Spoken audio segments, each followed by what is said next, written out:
Assalamualaikum warahmatullahi wabarakatuh. Salam sehat dan sejahtera untuk kita semua.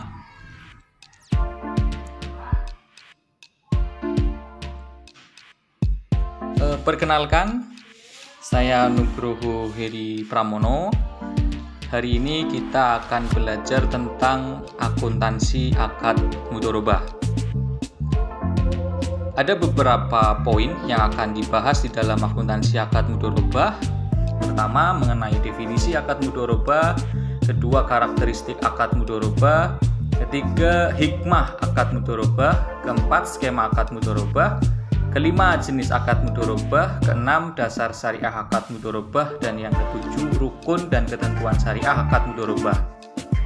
Kita mulai dari yang pertama, yaitu mengenai definisi akad mudharabah.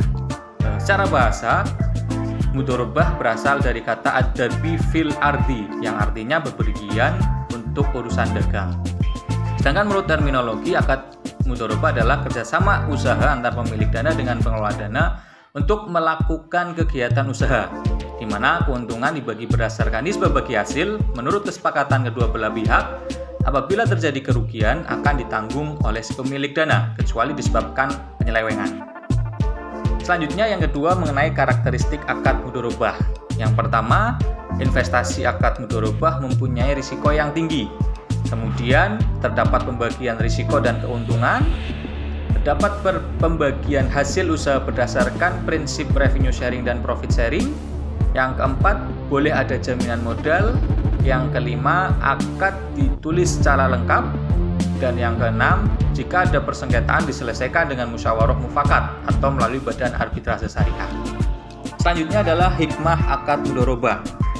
Yang pertama, memberikan manfaat dan keringanan kepada manusia. Dan yang kedua, menciptakan kerjasama antara modal dan kerja demi kemaslahatan umat ataupun kemaslahatan dan kesejahteraan manusia. Yang keempat yaitu skema akad mudharabah. Nah, bisa rekan-rekan perhatikan skema dari akad mudharabah, di mana ada pemilik dana dan pengelola dana melakukan akad mudharabah untuk suatu proyek usaha. Kemudian jika ada laba akan dibagi sesuai dengan nisbah bagi hasil, dan apabila ada kerugian akan ditanggung oleh pemilik dana, dengan catatan si pengelola usaha sudah menjalankan usaha dengan jujur. Nah, yang kelima adalah jenis-jenis akad mudharabah. Yang pertama ada mudharabah mutlaqoh, di mana pengelola dana memiliki kewenangan untuk melakukan apa saja dalam mengelola bisnis bagi keberhasilan tujuan akad mudharabah. Yang kedua adalah mudharabah muqayyadah, yaitu pemilik dana memberikan batasan kepada pengelola dana mengenai lokasi, cara atau objek investasinya. Selanjutnya ada dasar syariah akad mudharabah. Yang pertama dari Al-Quran, di mana maka jika sebagian kamu mempercayai sebagian yang lain, hendaklah yang dipercayai itu menunaikan amanahnya dan hendaklah ia bertakwa kepada Allah SWT. Ada di Quran surat Al-Baqarah ayat 283. Sedangkan dasar syariah yang kedua yaitu dari hadis dari Shalih bin Syu'aib radhiyallahu anhu, bahwa Rasulullah SAW bersabda, 3 hal yang di dalamnya terdapat keberkahan, yaitu jual beli secara tangguh, muqaradah atau mudharabah, dan mencampur adukan tepung untuk keperluan rumah. Yang ketujuh, rukun dan ketentuan syariah akad mudharabah.